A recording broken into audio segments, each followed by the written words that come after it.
Tell you about my childhood. Yeah, I was born in Belsill. I grew up in a small village called New Stevenson, which was located between two steel works and a coal mine. My grandfather was a miner. My father was a steel worker. Really fantastic childhood. Went to the local state school. Was an incredibly happy experience. People there were really. It was just such a fun place to be. Great humor, fantastic teachers. We had great community, great neighbours. Everyone would run in and out of each other's houses all the time. My next door neighbours, I would never knock the door. I would just always walk in. And similarly, when I went to high school, it was equally fun. Lots of great humour, lots of great time, lots of really enjoying ourselves. How I became a scientist, I wasn't, to be honest, I always feel guilty answering that question because I wasn't really interested in science as a kid. In fact, I actually wanted a chemistry set when I was about 8 or 9 years old, and I immediately destroyed it because I couldn't actually follow the instructions particularly well.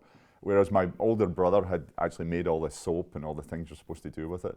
So I would say I wasn't exactly someone who was the sort of classic sort of phenotype who was going to end up being a scientist, but I was always a curious kid. I was always interested in new things, but I wouldn't say I was someone who was sort of quintessentially obviously going to become a scientist.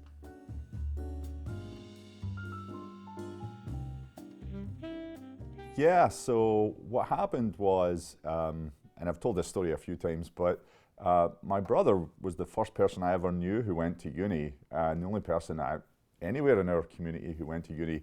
And he got a bit of a hard time about it because people thought he was just being lazy and trying to avoid getting a job. And that's certainly what my mum and dad thought at the time. But he went off to uni, did physics, and then at the end came out and got a job. And the job actually had a salary that was higher than my father's salary on day one. And at that moment, my mum and dad decided that I had to go to uni too. That was the moment. But not only that, I had to be a physicist because that's what my brother had done. So so I think there was always encouragement to sort of go off and do what you wanted to do. It was never that you had to go to uni per se, but it was always like you had to go and do what it was you wanted to do. There was always that strong sense of sort of go out and sort of fulfill and do whatever it is that you want to do.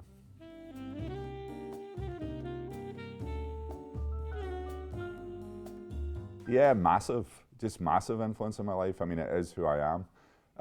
Just even today, the way I talk, just the kind of jokes I tell, the things I find funny, the way I interact with all my friends, the way I interact with all my students.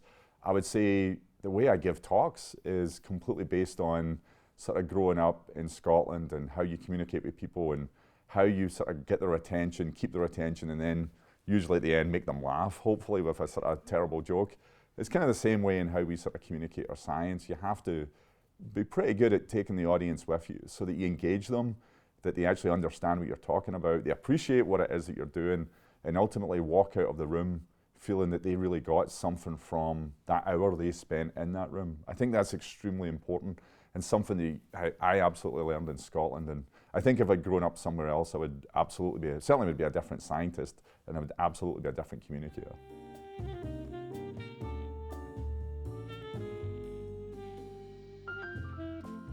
Yeah, I had a teacher who was when I was at primary school, elementary school as you call it in America. When I was at primary school, there was a teacher who was my first grade teacher in America, and also my 7th grade teacher in primary 7 called Miss McKean. And she was always someone who, all my teachers in primary school were fantastic, but she was someone who just really, really worked hard, pushed hard, and she would always go that extra mile to try and help you out. And I always remember, for example, she would come in and she knew I loved reading sort of fiction and other books, and she'd come in and give me books to read and say, I know you like this book, why don't you read that book, and so on and so forth. So she was just a great example of someone who just went the extra mile. But she would always sort of push you as well as to, what do you know about this, what do you know about that? And I think as an individual who really helps sort of spark your imagination in thinking about different directions you can see the world. She, for a young kid in Scotland, she was sort of helping open the world for you, and she was doing it through talking about the world, but also getting you to read about the world. And to me, I think she was incredibly important, but also really inspirational in the way that she went about actually being a teacher. I would say someone once said, I love to teach and I also love not to teach. I think, when I'm actually in the action of teaching and getting up in front of people, I love to do that. It's an incredibly fun thing. I think if you talk to almost any academic, they'll tell you that the hard part is the preparation, where you have to put in all the hours.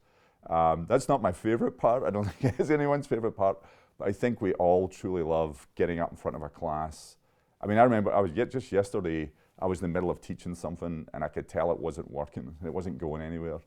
And I had to sort of stop and go to the board and start to try and engage them in a completely different way. And all of a sudden you could see that they were getting it. And it's the best thing in the world, when you suddenly see that people get something for the first time and it suddenly clicks. I think for any teacher, that's your favorite part. It sort of gives you goosebumps a little bit whenever you can sort of see people for the first time get a piece of knowledge that is going to be useful to them down the line.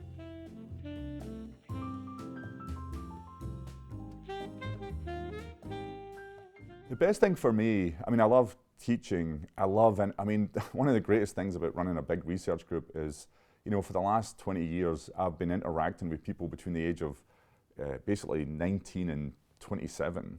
And I've gotten older and fatter, and they've stayed the same age. They're the same age group, so they keep that sort of freshness and that enthusiasm that you get to work with every day. So you feel incredibly privileged in that way. In terms of the science, my absolute favorite thing in the world is whenever we discover or invent a new reaction. And that happens a lot more than you would think, and it is still, to this day, it catches me unawares. Like when, I think it was last week actually, we invented a new reaction. And I was just sitting in this meeting with 35 people thinking, wow, we didn't know that this existed yesterday. And today, this will always exist forevermore.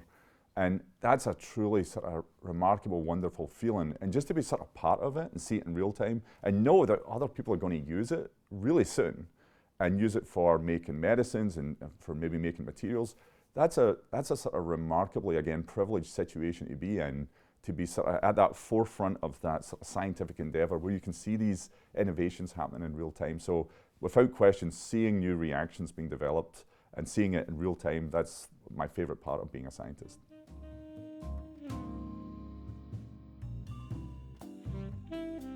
Yeah, this is a pretty sad story.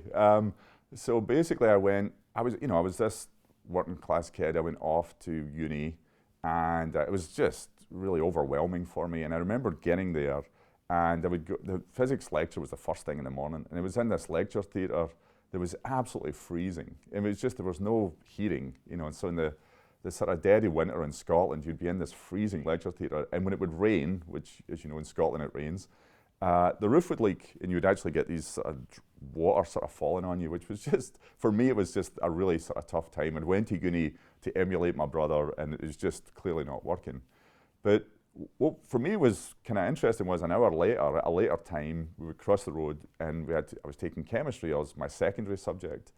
And it was this beautiful, warm lecture theatre, and it was this great place to be. And I started to realize I loved this thing called organic chemistry. And the more and more I read about it, the more and more I really enjoyed it and appreciated it. And I think for the first time in my life, really began to understand when scientists fall in love with an area, that was kind of what it was like for me. It was almost like second nature. I've told people it felt like breathing at times. It was really straightforward, which sounds kind of braggy, but I don't mean it that way. I mean, it was just like, there was no resistance to learning it whatsoever. And for me, that was almost immediately I knew that was where I was going to go. I was going to be in organic chemistry. It was just a subject that I'd not really thought about or spent time looking at before, but as soon as we started learning about it, it was pretty clear that this is where I was going to go to. Yeah, I'm allowed to give two pieces of advice. I was thinking about this in the car on the way in. Two pieces of advice I'd say as a young scientist, don't hesitate to take chances in life in general. Like when opportunities come along, the one thing I've found is it's really difficult sometimes, but if you just decide that when an opportunity shows up, just to go for it, even if you have incredible self-doubt, just do it. In my experience, it always ends up being 100 times easier than you think it's going to be. And I think we tend to hold ourselves back because we put these we're worried about what other people think, we worry if we're good enough. Imposter syndrome is just everywhere. And I think the one thing that I've found has been really important in my life is to try and sort of somehow put that in hold and go for things. And it's really been, for my life, it's been beneficial. Sometimes things don't work out, but as a whole, it's been great to sort of go off and do that. The second thing I'd say, a piece of advice as a scientist, I would say that it's never about the answers, it's always about the questions. That sounds a bit vague, but what I mean by that is, as a scientist, you can choose to work on thousands of different things. And for my mind, the most important thing you can do as a scientist is not to set off on work on something that at the end of the day might be a curiosity to you or might be somewhat interesting to other people. For me, it's always better to think, I'm going to spend my time and my energy working on things I believe are going to have an impact. I mean, you can do fundamental science and still have an impact on, hopefully, society. And if you can sort of merge those two sort of ideas together, that allows you to come up with questions of things that you could work on. And a lot of times, it's not easy to have answers to those questions, but at least if you set out on trying to address the question, at some point, solutions will start to show up. But you've got to have the questions, and the good questions, before you can ultimately get to those solutions. So that, I think, for me, is probably the best piece of advice I could give a scientist, is worry about what it is that you're doing, even if you don't have a beginning of a hypothesis to answer that question.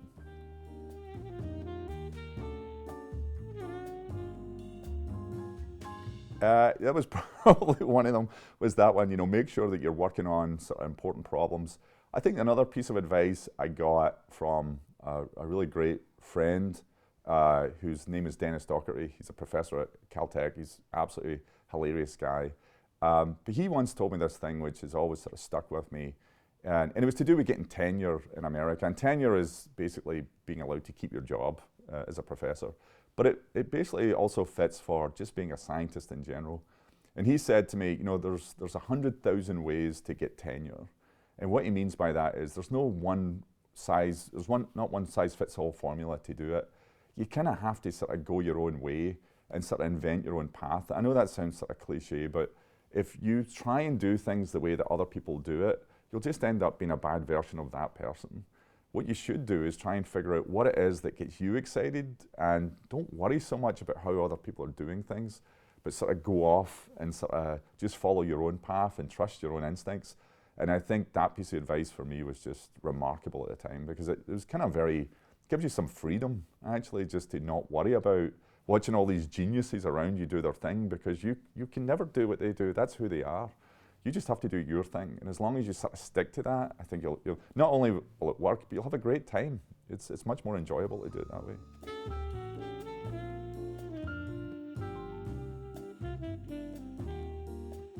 Oh, we've had, what's the best mistake I've ever made? We've definitely, I remember one time we were trying to make a molecule, which was a famous, what's called a natural product, which is a molecule that exists in nature.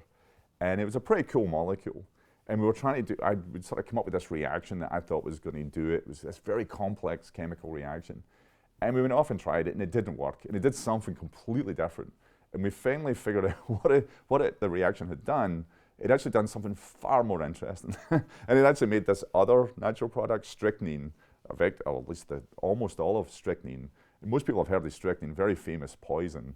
But it's also a very famous molecule for chemists. It's sort of viewed as this benchmark that everyone sort of cares about in terms of trying to make it. So it was a complete failure that ended up being this great success. And I think that was one of the great things about chemistry, is just serendipity. Is if you don't sort of embrace serendipity along the way, you're not, in my opinion, you're not going to take the science in all the directions you could take it in. Sometimes we tend to be a little bit sort of focused on doing just what we want to do, but if you open yourself up to those serendipitous things, I think that's great. One other thing I'll say though about failure, I mean, there's one reaction I've been trying to, we talked about questions and trying to solve them. There's a question we've been working on, I've been obsessed with for about almost 15 years now. Absolutely no success to date. We'll keep, I'm pretty sure I'll never get there, but we'll keep trying.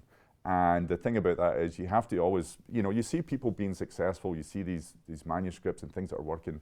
You never get to see the things which are not working. And there's a lot of those things along the way. And we certainly have those. And as I said, I've one it's been going for 1.5 decades trying to solve this one chemical reaction that we're still nowhere close to getting there.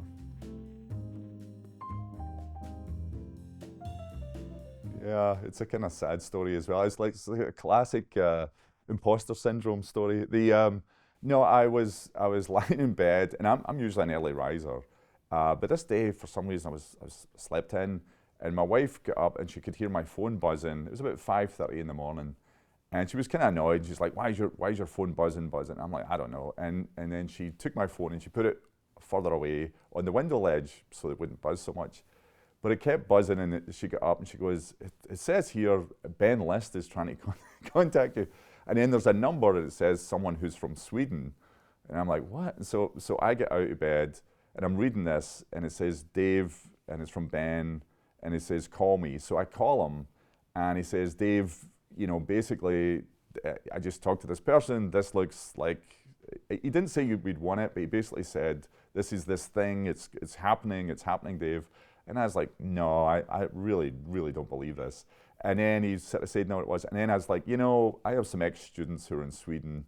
I'm like, and my group are a very mischievous group, and they're the kind of group that would always be up to pranks. And I'm like, this is a prank. They're definitely sort of doing this. And I've either sort of cajoled Ben List into doing this, or he's part of the prank. So I decided it wasn't, and I told him that. And then he texted me afterwards. I said, look, it's not. I bet you $1,000 it's not. And then I literally switched my phone off and went back to sleep. So I went back to sleep. Then after about maybe half an hour, 40 minutes, I get up, went downstairs to sort of see who had won the Nobel Prize, and I looked on the New York Times to see if they had it. And then I looked on the New York Times, and there was this artist rendition of Ben List and someone who looked something like me, and my name at the bottom. And it was honestly the most surreal moment of my entire life. I almost honestly fell out the chair, just sort of staring at this thing. And so then I walked, this is terrible, I sort of walked upstairs, I'm sort of laughing at this, but I walked upstairs to see my wife, and I said, my wife's still sleeping. I said, Jean. She's like, what? And I said, I think I just won a Nobel Prize. And she sort of jumped out of bed and said some words that I cannot repeat, that are not PG friendly. And then we sort of just had a big hug. And she started crying, I started crying. Went downstairs, she wanted to check the New York Times to make sure I was not hallucinating. And we checked it, and that was great. Then we went to wake up my 16-year-old daughter, which is not early, it's not easy that early in the morning.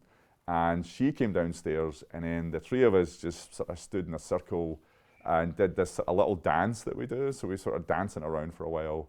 And then my phone and the computer just went berserk. Everything just went crazy at that point. The number of messages that came in, I think in the first 4 hours, there was like 4,500 emails or something to that. Yeah, it's remarkable how quickly the world sort of learns about it, and how quickly they get a hold of your phone. And it was just journalists from all over the world who immediately were sort of on the phone. And so what I did was I realized that this was going to be overwhelming immediately. So I, again, switched my phone off, went and got a coffee, and myself and my wife went out to her garden, just sat there and drank our coffee and sort of talked about, yeah, what's this going to be like? But yeah, it was hugely, an incredibly fun, incredibly surreal, but a fantastic moment. The whole thing was just an amazing experience. Yeah, this will come across as being classically Scottish. I haven't paid him yet. I need to sort of pay him. I'm hoping, I think we're going to be together in San Diego in about a month and a half. So I'm trying to figure out if I'm going to pay him in pennies or if I'm going to get one of these big checks this size. But I'm definitely going to pay him. It'll be the happiest I've ever been to pay someone $1,000. But I will absolutely make sure to make Ben square on the whole bet. That's, I think, the least I can do. Yeah, no, that was an amazing moment. It was one of the other parts where I sort of felt like, the whole world was going to go nuts that day for me. I could sort of sense that. So I decided, well, wouldn't it be great if we still had group meeting anyway? Because we always have group meeting in the morning. It's like, wouldn't that be fantastic? So I thought, well, it'd be kind of cool just to write this email. So I wrote this email saying, look, despite recent events, I think we should still have group meeting this morning, which was, I thought, pretty funny. So when I came into work, my whole group was there. They actually applauded me, which is the first time ever they've been nice to me. So that was great to begin with. So it was a whole new world at that moment. But then we went into the group meeting, and the group meeting was fun. We were presenting the science. But what was really interesting, we had all these photographers and sort of journalists there too, who were sort of roaming around group meeting, taking pictures of people while we're presenting the science and stuff, which is also was completely hilarious. So my group, we were all having a blast with the whole thing.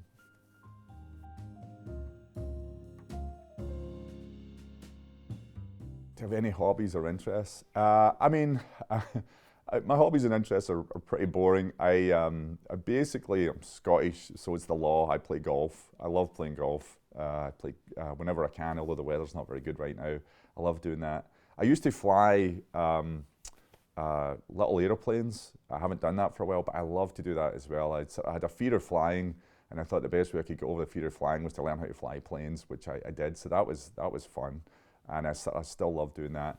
One of the things which has been great through, again, a silver lining of the pandemic, is all my friends, my closest friends, live all over America. And as you know, America's a big place.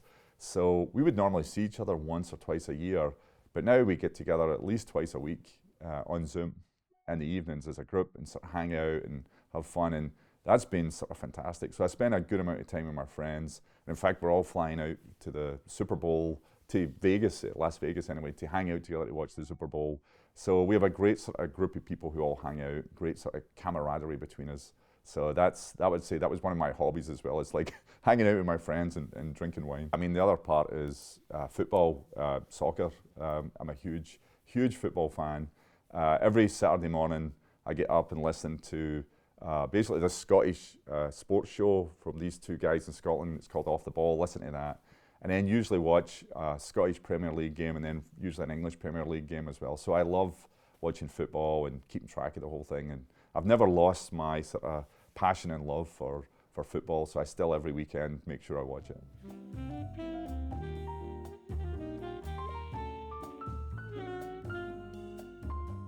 Yeah, so the masks are, I love collecting masks, and where this came from was I realized that being an academic, and one thing I think people don't know about academics is that you think that you're in this lab and you're stuck in the lab all the time, and you do spend a good amount of time in the lab, but you get invited all over the world to go and give talks, and that's one of the most incredible parts of the job, that you get to travel the world and people pay for you to go there and talk about what you're excited about, which is just fantastic if you think about it. So I realized that every time I go somewhere, I love masks and I love collecting masks. So I thought every time I visit a country, I will go off and try and find a local sort of artisan or someone else who makes really cool masks. Some of them are historical, some of them are modern, but they always sort of represent some aspect of that country that you're sort of visiting. So I have masks from all over the world, you know, from Korea, Japan, China, Australia, from Africa, you know, just from Mexico. These are just some of them. I have about another sort of 25 at home.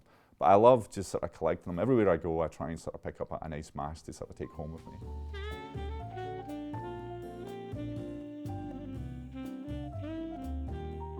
Yeah, that's always a hard question to answer. I think I always tend to get a bit emotional when I get to these parts of these interviews.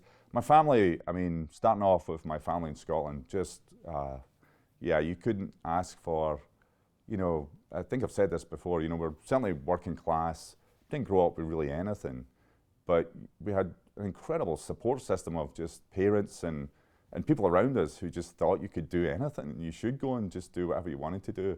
So that was just remarkable in and of itself. My brother and sister have always been exactly the same way, incredibly warm, incredibly generous, would do anything for you. And I think now in my family, my own family, we have exactly the same spirit. I think we really care about each other. We know that family comes first. You've got to be able to enjoy yourself. You have to laugh, you have to have fun. If you don't have that first, then you really don't have anything. So I think one of the things which is maintained through all of my sort of family is this sort of closeness, generosity, but also support, but making sure you really have a good time together. I think that's been pretty essential.